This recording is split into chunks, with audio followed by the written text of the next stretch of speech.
You might want to ask yourself why the entire culture is utterly saturated with mass media entertainment from all sides, while the educational system in America continues its stupefying downward slide since the U.S. government decided to take over and subsidize the public school system. What your government pays for, it gets. When we understand that, then we look at government-financed institutions of education and see the kind of students and the kind of education that's being turned out by these government-financed schools. Logic will tell you that if what is being turned out in those schools was not in accord with what the state and the federal government wanted, then it would change it. The bottom line is that the government is getting what they have ordered. They do not want your children to be educated. They do not want you to think too much.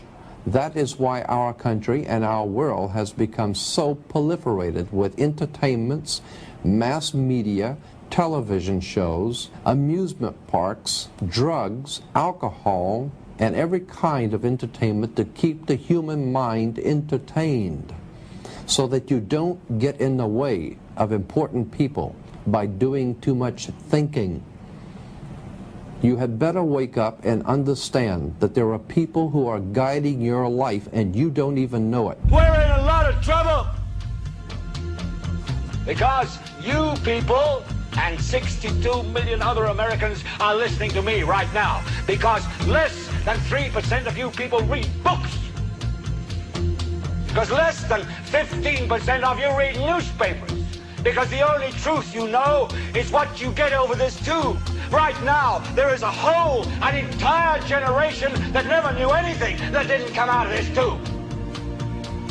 This tube is the gospel, the ultimate revelation. This tube can make or break presidents, popes, prime ministers. This tube is the most awesome goddamn force in the whole godless world. And woe is us if it ever falls into the hands of the wrong people. And when the largest company in the world controls the most awesome goddamn propaganda force in the whole godless world, who knows what shit will be peddled for truth on this network. So you listen to me. Listen to me. Television is not the truth. Television is a goddamn amusement park. Television is a circus, a carnival, a traveling troupe of acrobats, storytellers, dancers, singers, jugglers, sideshow freaks, lion tamers, and football players. We're in the boredom-killing business. But you people sit there day after day, night after night, all ages, colors, creeds. We're all you know. You're beginning to believe the illusions we're spinning here. You're beginning to think that the tube is reality and that your own lives are unreal. You do whatever the tube tells you. You dress like the tube. You eat like the tube. You raise your children like the tube. You even think like the tube. This is mass madness, you maniacs. In God's name, you people are the real thing. We are the illusion. The last thing the men behind the curtain want is a conscious, informed public capable of critical thinking, which is why a continually fraudulent zeitgeist is output via religion, the mass media, and the educational system. They seek to keep you in a distracted, naive bubble, and they are doing a damn good job of it. In 2005, an arrangement between Canada, Mexico, and the United States was made. This arrangement, unannounced to the public, unregulated by Congress, merges the United States, Mexico, and Canada into one entity, erasing all borders. It's called the North American Union, and you might want to ask yourself why you've never heard of this. In fact, there is only one mainstream reporter who has actually heard of and has had the courage to cover this issue. The Bush administration's open borders policy and its decision to ignore the enforcement of this country's immigration laws is part of a broader agenda. President Bush signed a formal agreement that will end the United States as we know it, and he took the step without approval from either the U.S. Congress or the people of the United States. It's a deal that few have even heard of. It's being done again by very few people at the very top on behalf of the investment class, but the working class of people, political officials across our country, from communities, from cities and so forth, they don't know anything about this. This isn't some trade agreement. It is a total removal of sovereignty from these countries, which will also result in a completely new currency called the Amero. Fall. Apart from that, I think one thing people who are dollar-based need to focus on is the Amero. That's the one thing that nobody's talking about that I think is going to have a big impact on everybody's life in Canada, the U.S., and Mexico. The Amero is the proposed new currency for the North American community, which is being developed right now between Canada, the U.S., and Mexico to make a borderless community, much like the EU, and the dollar, Canadian dollar, U.S. dollar, and the Mexican peso replaced by the Amero. By default of this agreement, the American Constitution will eventually be obsolete. You would think that a situation like this would be on the cover of every major newspaper. That is until you realize that the people who are behind this movement are the same people behind the mainstream media, and you are not told what you're not supposed to know.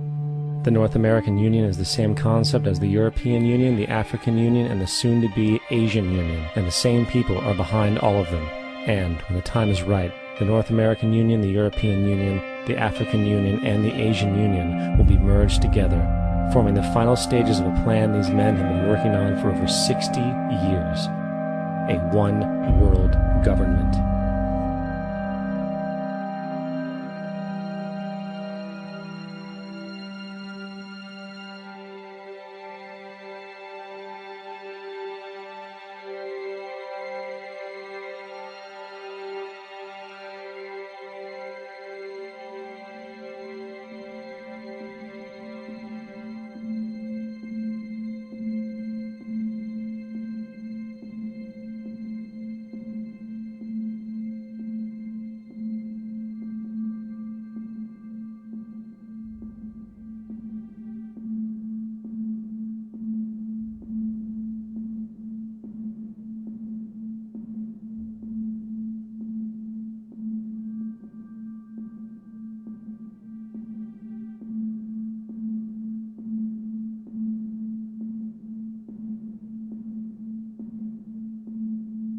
One bank, one army, one center of power.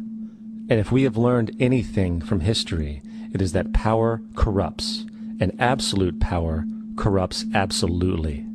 This is Aaron Russo, a filmmaker and former politician. To his left is Nicholas Rockefeller of the infamous Rockefeller banking and business dynasty. After maintaining a close friendship with Nicholas Rockefeller, Aaron eventually ended the relationship, appalled by what he had learned about the Rockefellers and their ambitions.